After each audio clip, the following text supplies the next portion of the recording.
Welcome back, guys. And this past week, we had the Carson Wentz trade from the Colts to the Washington Commanders. That is a goofy name. And then the other trade, the trade I'm going to talk about today is that Khalil Mack has left Bears football, and he's gone to the Los Angeles Chargers. So in return, what do the Bears get? So the Bears, in exchange for that, they get a second round pick of the 2022 draft and a sixth round pick for the next year's draft. Khalil Mack signed he's going to get a 3-year deal in Los Angeles, and it's going to be $69.9 million for 3 years. He's going to be reunited with Brandon Staley, who was a outside linebackers coach back in 2017-2018. And Khalil Mack in Chicago. His first season was good in Chicago. 2018 was a good season in Chicago when they traded him, and it was stupid from Ryan Pace to get Khalil Mack for more money. Like, he paid too much for Khalil Mack to get him, and that was stupid from the head office of Chicago, and it just embodies how stupid that this organization has been for over 2 decades or longer than that. That you would overpay for Khalil Mack.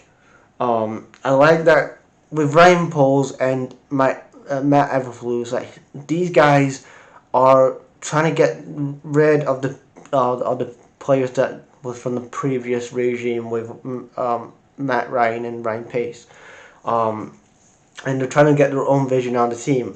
And getting rid of Khalil Mack, good thing. I know a lot of Bears fans are like, "Oh my God, why have we got rid of Khalil Mack? He's 31."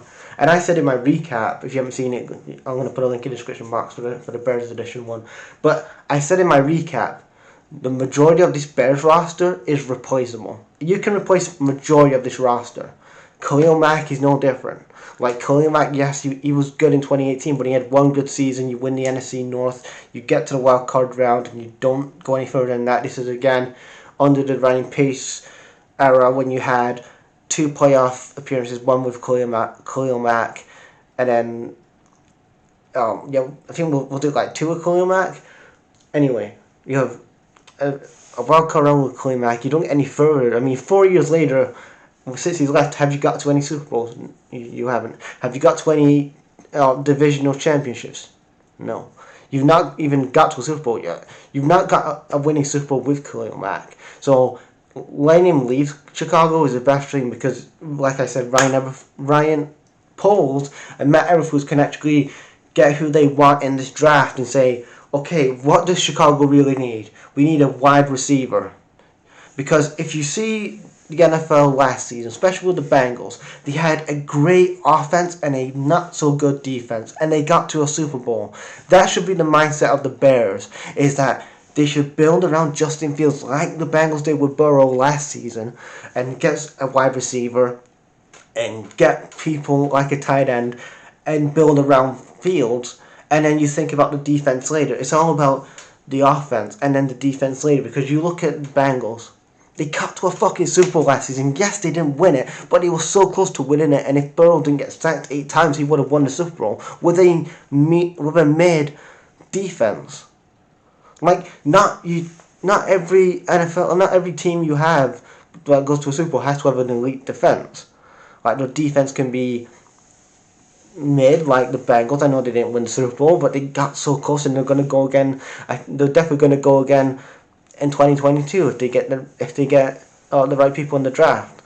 But like I said, there needs to be a culture change in Chicago, and that starts with getting rid of Khalil Mack. A couple of people that you could have that can go is that David Montgomery.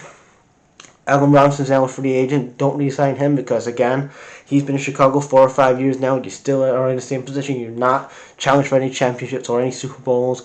So again, do not sign David Montgomery. Try to trade Robert Quinn because, again, Robert Quinn, just trade him, and then who's going to get Eddie Jackson? Because in my opinion, he's untradeable. Nobody wants Eddie Jackson, not even dude ball football, which is the Jags. But yeah, hoping that maybe Eddie Jackson gets a better season. But yeah, Khalil Mack has gone to the Los Angeles Chargers. He's going to be there with Joey Bassie, and in my opinion, the Chargers could, if they get, like I said, it's all about who else they get in the draft. No, they give up a second round pick to get Khalil Mack and a 6th round pick for 2023. So, but overall, I think this is a good acquisition for the Chargers and the Bears, because Bears can think of a new identity now that Khalil Mack is gone, and the Chargers, Joe Bashy is going to be your linebacker, but your defensive edge, but you've still got Khalil Mack if he gets injured. Big problem is if you have Khalil Mack, he missed majority of last season through injury. So it's a gamble that you're going to take, but is it going to pay off? Who knows? So anyway, guys, leave your guys' thoughts on Khalil Mack getting traded to the Chargers in the comments, and peace.